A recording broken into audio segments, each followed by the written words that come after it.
Dr. Mamiya, we thank you for braving the less than ideal driving conditions to join us here this evening. Welcome. Join me, please, in welcoming Dr. Mamiya.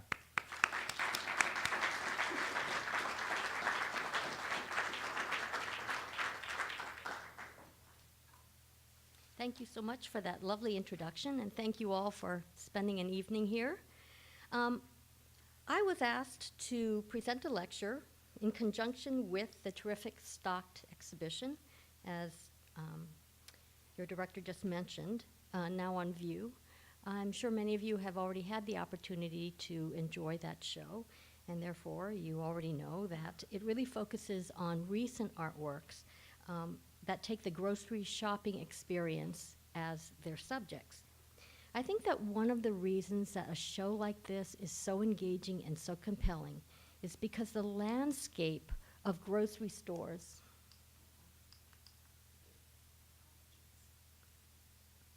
are so familiar to us, as are the rituals of shopping.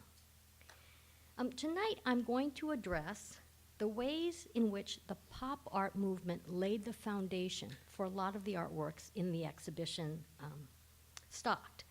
And more specifically, I'm going to focus on how pop art deals with consumption in the home, the domestic realm, which has historically been viewed as a domain of women. So I'm also going to put the spotlight in part on the role of women in American post-war society. When we think about the role of women in the 1950s and 60s, I think most people tend to revert to fairly stereotypical notions, like good old June Cleaver in Leave It to Beaver. And in these constructs and in these TV shows, women tend to be relegated to kind of a secondary role.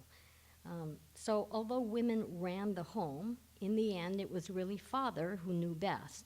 And for those of you who are too young to understand what this reference is, there was a show in the late 1950s starring Robert Young called Father Knows Best.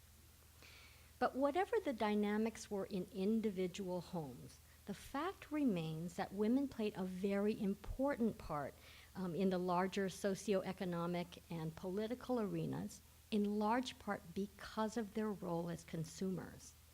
Pop art, with its blatant showcasing of consumer culture, provides us with a really great historical lens through which to understand American post-war society, women's roles, consumer culture. I'd like to start off by digging a bit deeper and exploring this connection between pop art and consumer culture. What historical circumstances made it even logical or appropriate that the pop artists would focus with laser-like intensity on consumer culture, especially that consumption in the home, again, the domestic realm? When we think about our American economic system, it seems to go without saying that at its core, it's based on consumption, and it's been that way for ages. The fact of the matter is, however, that the late 1950s and 1960s, right when pop art emerges on the scene, is one of the most significant periods in the history of consumer culture. And this is largely due to the general acceptance of Keynesian economic theory. John Maynard Keynes was the first major economist to focus on consumption rather than production as a means to maintain a healthy economy. According to Keynes, in order to ensure a healthy economy, consumption had to be stimulated, both consumption by the general public and consumption spending by the government. Generally speaking, classical earlier economists like Adam Smith had emphasized production as the means to a healthy economy. So for Keynes to focus on consumption, the other end of the equation, represented a really radical shift at the time. Dwight Eisenhower was an advocate of Keynesian economic theory, as was John F. Kennedy, Lyndon Johnson. Almost all of the policymakers in their administrations were Keynesian in orientation. As early as 1965, Milton Friedman a famous economist, declared, quote, "We are all Keynesians now," unquote. And then the following year, the chairman of the Council of Economic Advisors for both Kennedy and Johnson announced that they had achieved, quote, "the completion of the Keynesian revolution," unquote.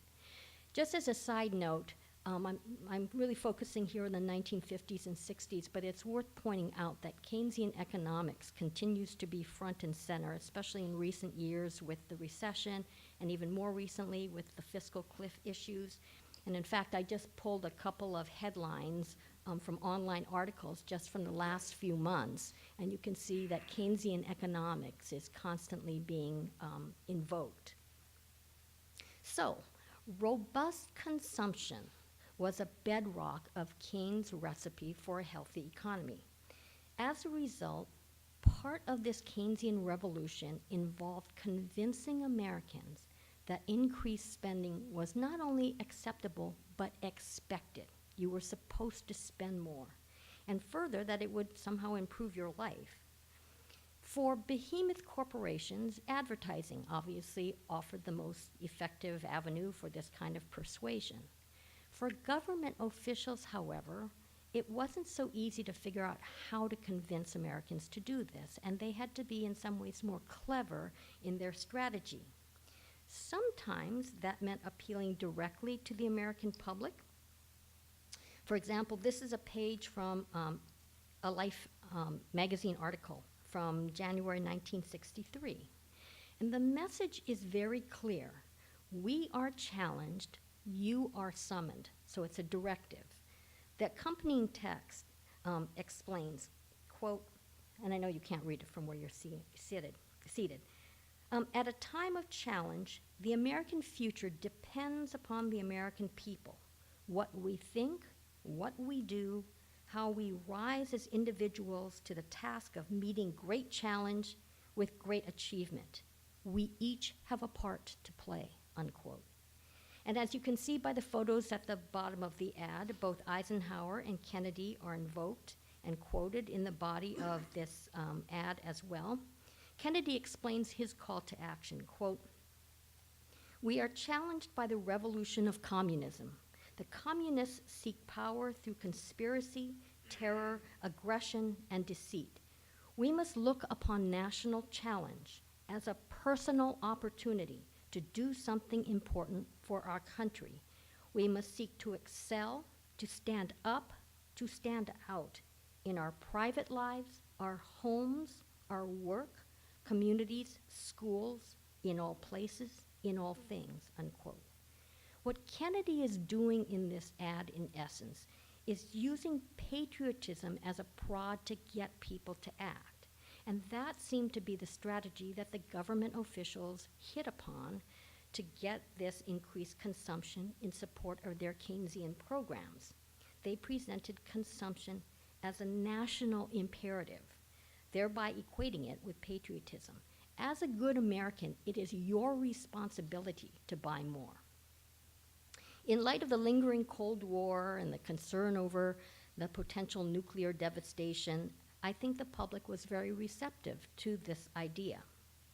This connection between patriotism and consumption was established as early as 1959 when the Eisenhower administration sponsored the American National Exhibition in Moscow. In this historical photograph, you can see the throngs of people waiting outside to get into this exhibition.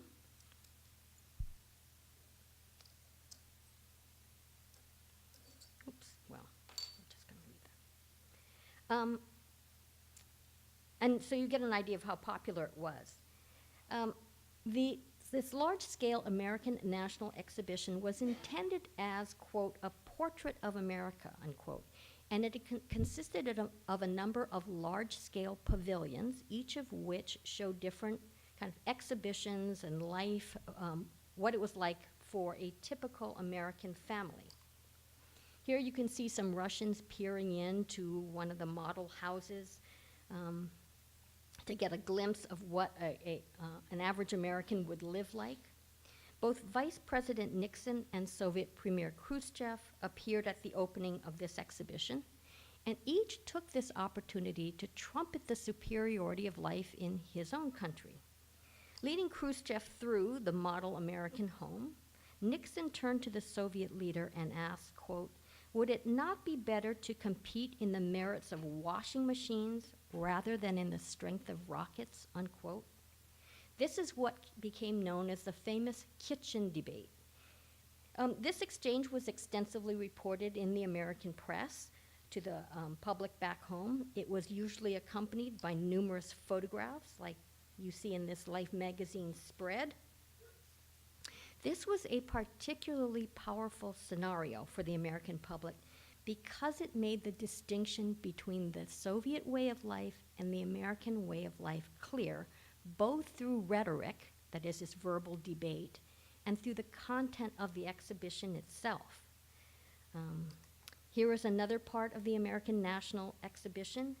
It is a supermarket display at which Soviets could come, Russians could come, and marvel at the extensive array of groceries that were available to the average American citizen. Ultimately, the importance of this kitchen debate was that it strengthened the belief that national security could be ensured by escalated consumption. In other words, competing with the Soviets in terms of housewares, washing machines, would make an arms race unnecessary. In essence, what government officials were doing was taking this Cold War mentality, the US versus the Soviet Union, us versus them, and taking it from the level of arms and missiles and rockets down to the level of the home. So we would compete in terms of automobiles and appliances like washing machines. Corporations were quick to capitalize on this connection. They generated product designs, advertising campaigns that linked their products with military technology in order to jump on this patriotic bandwagon. For example, the pronounced tail fins that appeared on many of the cars in the late 1950s and 1960s, and this is a 1959 Cadillac on the left, were actually based on the Lockheed P-38 Lightning fighter plane, which you see on your right, which quite frankly looks a little roundy to me, so I'm not sure where this came from. Here is one of the pavilions at the American National Exhibition, and you can see that the car on display also has those tail fins. This 1959 Microlube ad also exploits this connection. So here you see a car is juxtaposed to an Air Force KC-97 tanker plane, and part of the caption reads, "Microlube, the one additive approved by the Air Force." So again, it's making these connections between consumer products and military or defense.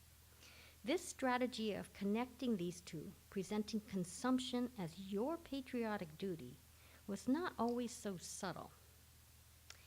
This double-page Philco ad appeared in the Saturday Evening Post in 1961.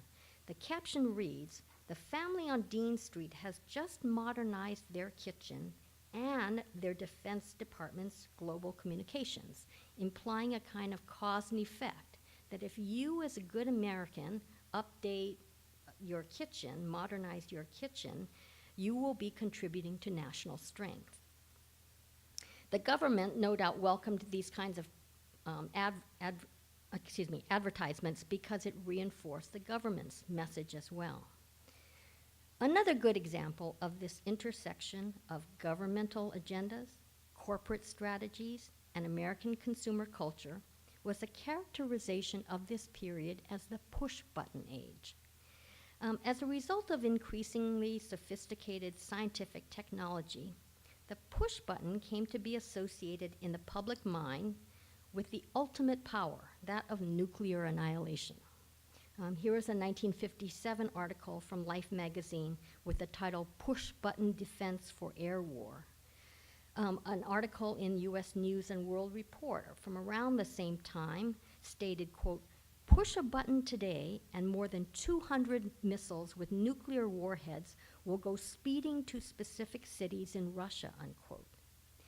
This characterization of push-button age was not limited to military and scientific hardware alone, however. Concurrently, the push button began to proliferate on appliances and products for the home, like this GE washing machine. In this manner, however subliminal, the connection between advanced military technology and the individual American household was being reinforced. In both the visual presentation and the title of James Rosenquist's painting Push Button, he alludes to this development. A row of push buttons, probably from a car radio, lines the bottom of the painting, and on the right, a hand reaches down to press the buttons. Here is a 1958 ad in which the Martin Mace missile is juxtaposed with the Oldsmobile Holiday Coupe, both of which were powered by AC spark plugs, and the message is spark for both by AC. I will say that this link between the home and American national defense was actually really beneficial for the sales of these products. If the military and the government trusted these major defense contractors like Westinghouse, General Electric, Goodyear, to produce their highly sophisticated weaponry, then surely we as consumers could trust them for their light bulbs, cars, housewares, appliances, etc. In fact, while Westinghouse did a number of ads in which they sandwiched their defense hardware in between their light bulbs, and under each image they would put the same slogan, "You can be sure if it's Westinghouse." This association is visually represented in James Rosenquist's pad from 1964, in which a light bulb floats near an Air Force emblem, and incidentally on the right side of the painting you see that tail fin on the car that I'd shown you earlier. My point in presenting this image is when you look at pop art paintings, especially like James Rosenquist, I think to audiences today the juxtaposition of these images seems random.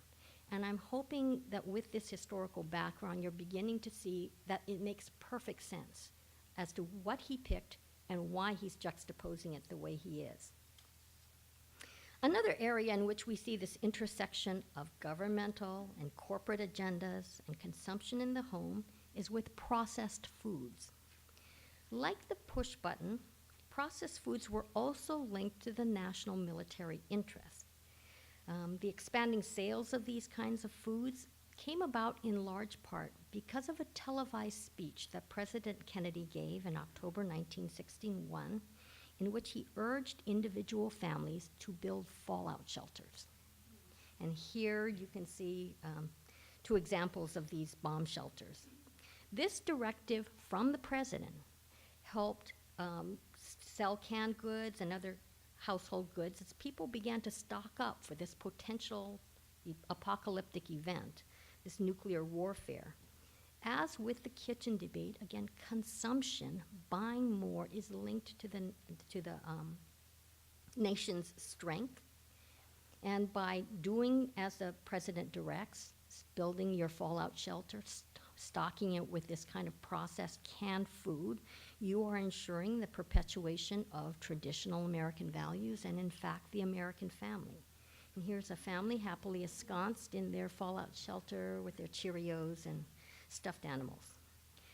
Processed foods appear prominently throughout the corpus of pop art paintings as well, as they did in the American home in the 1960s. As is evident in these two Tom Wesselmann paintings, these persistent depictions of canned and processed boxed goods do not show them in fallout shelters, but what they do serve as is reinforcement of the presence of these products in the home as natural, unproblematic. For example, if you look at these two paintings, you see cans, boxes, bottles that sit in an average kind of either kitchen setting or dining room setting. Often Wesselmann paints them on cheery, checked tablecloths.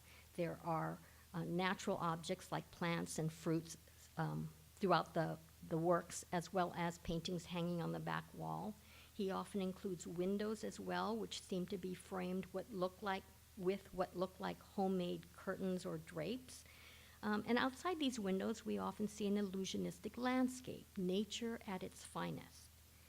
The naturalness of the processed foods in the home is further reinforced by the fact that the pop artists rarely designate any hierarchy among the objects. And what I mean by that is that the supposedly real food like fruits and vegetables, for example, share equal prominence with the canned and bottled goods, as well as with the paintings, people, landscapes. So it has the effect of evening out everything. Everything is equally important and equally prominent. And as a result, in some ways, the processed food that he's presenting becomes as natural as an ear of corn or butter or a banana. But the fact of the matter is that the presence of processed foods in the home in the 1960s was far from natural. The period 1958 to 1964, right when pop art is gathering steam as an art movement, represents the most expansive period in the history of consumer culture in terms of these monolithic multinational corporations. In order to develop and sustain that expansion, all of these corporations had to ratchet up their marketing efforts and, of course, their advertising. When you look at pop art images, what I found particularly impressive is that the pop artists were not just commenting in general about food or about advertising, but they were very incisively selecting marketing battles that were being waged when they were working on those paintings, sculptures, and prints. For example, what could probably be considered the battle of the heavyweights was what has been described as a worldwide war waged by Coke and Pepsi for supremacy of the cola drink market in the early 1960s. Between them, the two companies already had cornered and controlled about 85% of the market. That wasn't good enough. In 1961, both companies decided to launch a massive advertising campaign to both do in the other and to gain the rest of the 15% that was still out there. In that 1 year, the two of them spent about $84 million on advertising, and that translates to about $660 million in today's dollars. The scale of this war is revealed in the fact that these two products appear with more regularity than any other in pop art. So you have artists like Andy Warhol, certainly with his finger on the pulse of consumer culture, presenting these images that refer both to Coke and Pepsi. Robert Rauschenberg, Jasper Johns, and you'll note that they utilize these products in different ways. Robert Rauschenberg actually embeds the very recognizable Coke bottles into his sculpture. Other artists utilize the logos, the signs, and of course, the images of the products themselves. Tom Wesselmann. Incidentally, the repeated appearance of Coke and Pepsi products in Tom Wesselmann's work is actually directly related to advertising, because he wrote to advertising companies and asked them for leftover ad material, billboards, posters, things like that, and they would actually send it to him. And he would cut out the images and then collage them into his paintings. So that's why it looks so ad-like. James Rosenquist, oh, sorry. Oops.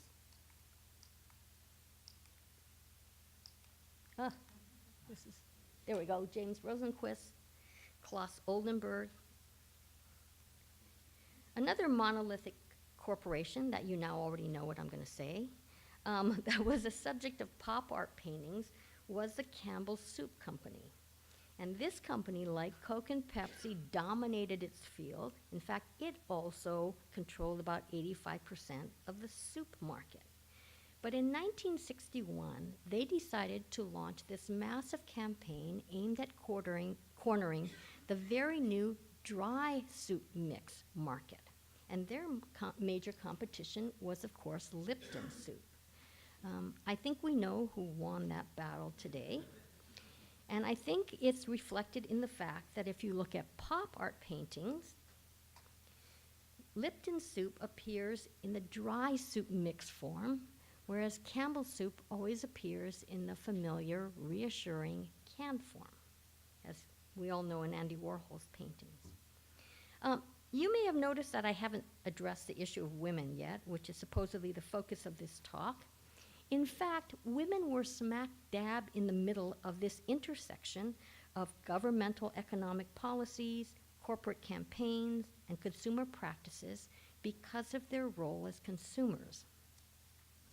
Historical data suggested that back in the, say, 1920s and 1930s, advertisers believed that women controlled about 85% of consumer decisions, and so they marketed towards women.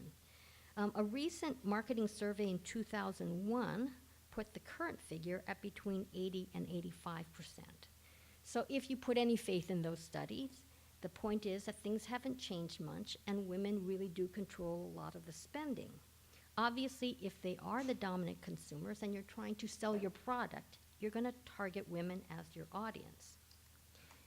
Here is just a photo of Pat Nixon in 1958 doing her part to support governmental Keynesian policies. This is just some photo op of her in a grocery store. And she has in tow her two daughters. She trains them, and friend, as she trains them to become good consumers. In more historically specific terms, marketing to women in the 1960s was much more challenging, even though they were a huge market. There were major social transformations, for example, rising divorce rates, the influx of women into the labor force, increased mobility. And as a result, women were experiencing a great deal of social disruption in the traditional norms. I will say that these developments, I'm certainly not suggesting, were unique to this period, but they did become particularly front and center during this period. In addition, developments like the women's lib movement also made women less willing to subordinate their personal feelings, desires to traditional norms as well. Interestingly enough, rather than fight or ignore these developments, companies began to capitalize on it in terms of how they pitched their products. For example, most appliances and prepared food were being sold to women as labor-saving, time-saving devices. And so for a more liberated woman, you pitch it as this gives you more time for yourself, and for a more traditional woman, you pitch it as this is going to give you more time with your husband and family. So you win either way. Although advertisers recognized that for most products, women were their target audience, they also viewed women as objects of consumption. They have known forever, ages, that sex sells. Sexual innuendo has always been a big part of advertising. We see references to this kind of dynamic as well in pop art too.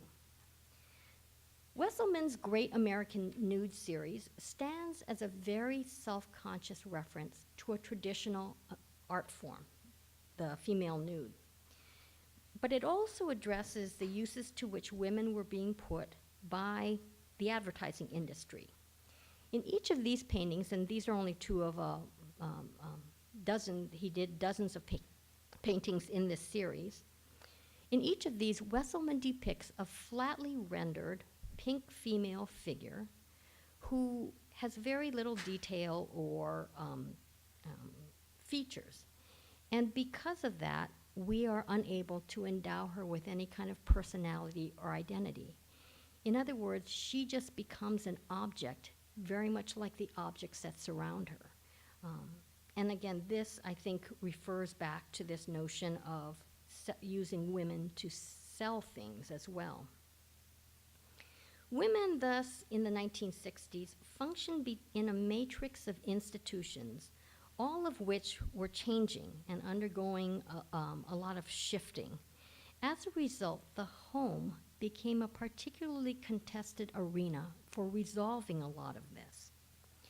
I'd like to pull this all together by focusing on one pop art painting that I think best illustrates this intersection of all of these issues: governmental interests, corporate interests, the ideology of consumption, the role of women. And that painting is James Rosenquist's F-111 from 1965. The central image that spans this entire painting, which is 86 feet long, is the jet fighter F-111. The reason that this painting is so large is because James Rosenquist wanted to paint the plane to scale, so it is life size. And to give you an idea of how big the painting is, this is a photograph of the work in the Museum of Modern Art in New York City, and that museum currently owns the work. The F-111 was a sophisticated fighter bomber and interceptor that was being produced in the early 1960s for both the Air Force and the Navy. The first F-111 prototype was tested in December 1964. Formal production was instituted in 1965. So again, keep in mind that the date of Rosenquist's painting is 1965. He could not have been more timely in his selection of military hardware. Beyond the national defense interests, the F-111 also represented a substantial financial expenditure and a boost to the economy. The production of the F-111 was originally budgeted at $7 billion, which is over $52 billion in 2013 dollars. That hefty price tag meant that this program was welcomed by Keynesian economists because it represented significant governmental spending. In fact, the artist revealed his awareness of this fact when he was asked, "What is the F-111?" And he responded, quote, "It is the newest, latest fighter bomber at this time, 1965. The prime force of this thing has been to keep people working, an economic tool. But behind it, this is a war machine," unquote. So the primary function is economic. The secondary function is military. Where Nixon had connected national defense aims and consumption in the home in his kitchen debate, Rosenquist does that here visually in this painting. Where do we see this? On the far right panel, the jet fighter's tail is overlaid with floral wallpaper as a connection to the domestic arena, the home. Rosenquist also juxtaposed light bulbs with the Air Force emblem, and you might remember that I showed you that painting pad also by Rosenquist, in which he juxtaposed these same kinds of objects, which refer to the defense contractors like General Electric and Westinghouse, producing light bulbs, and also military hardware. Other consumer goods appear across the length of F-111. In one of the left panels near the bottom of the painting, Rosenquist included an angel food cake. This reference to baking obviously alludes to, specifically to the female consumer, because most women are the bakers in the family. Cake mixes, interestingly enough, had a very rocky history, and the cake in F-111 makes reference to these obstacles. When cake mixes first came on the market, companies were really puzzled by the resistance that they encountered, given that all of the processed foods seemed to have no problem. Canned goods, boxed goods, bottled goods, it was all fine. Cake mixes, they couldn't sell. And so many of these companies hired market researchers who reported back that cake baking, perhaps more than any other form of cooking, was closely associated with homemaking. And further, they said it has symbolic associations. One market researcher, for example, stated that, quote, "Baking a cake is acting out the birth of a child," unquote. So maybe that's where that bun in the oven phrase comes from. But anyway, what these researchers concluded was that consumers were disturbed by the complete appropriation of the cook's role, because when you bought these cake mixes, all you had to add was water. So there was really nothing for cooks to do. So what they did is they went back to their kitchens, reformulated the cake mixes so that you had to add fresh ingredients like eggs. Problem solved. cake mixes started flying off the shelves. If you look at this Swans Down ad that I've brought in, which is from about 1961, you'll see this emphasis on all this. I know you can't read it, but right here, it lists the things that make this cake mix great, and it says homemade size, homemade texture, homemade moistness, homemade taste. I mean, homemade, homemade, homemade. And then in this little blue dot down here, you add fresh eggs, emblazoned on the front of the box. I'm sure you've all made brownies or cakes from mixes at some point, and to the present day, you have to add eggs and oil and butter or something like that. And again, all of these mixes can be made totally powdered, but it won't sell that way. So there you go.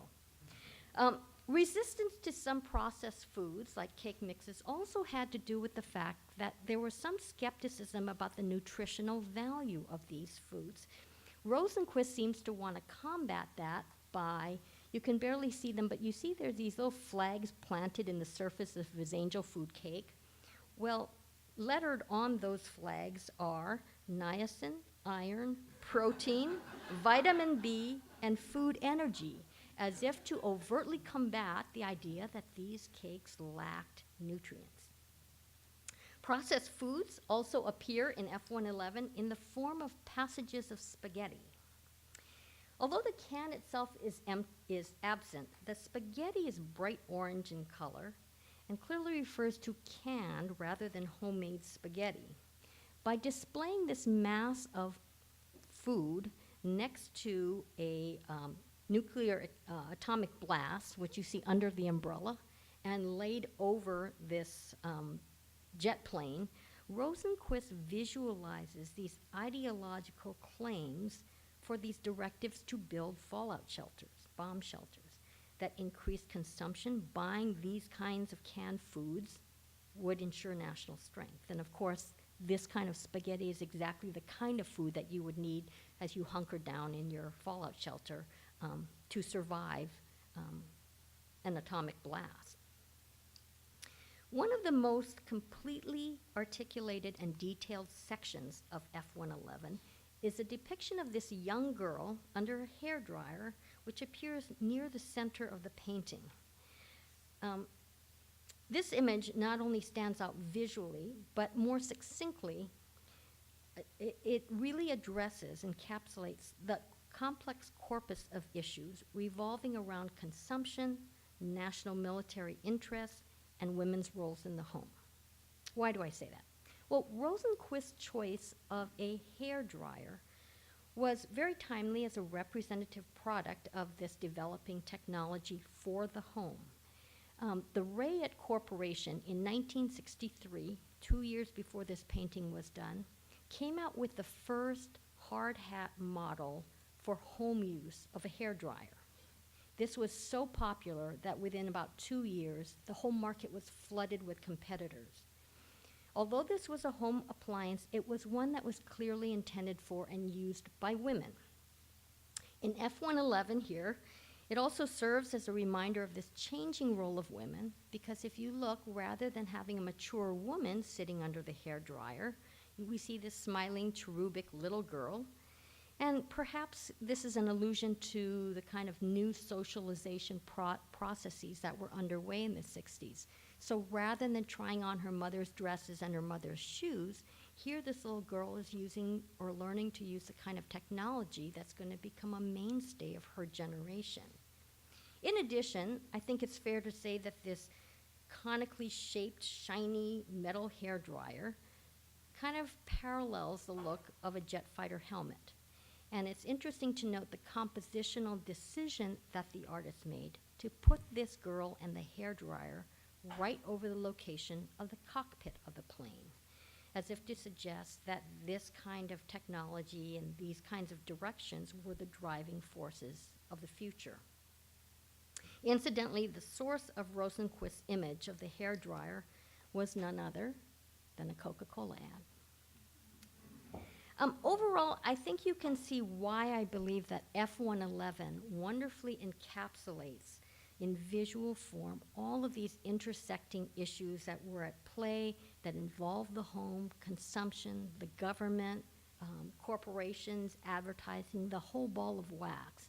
And I think it also reveals why I think pop art really provides us with visual historical data in a way to understand what was going on at that time. I hope that this presentation has given you an idea, some insight into the various dynamics that were at play in the American post-war society, how pop art fit into that landscape, and again, provides us with a lot of ways of accessing information. And also, I hope it gives you some information that enhances your interaction with the works in stock. Different eras, but again, many of the same issues and concepts, I think, come to the fore. Thank you very much.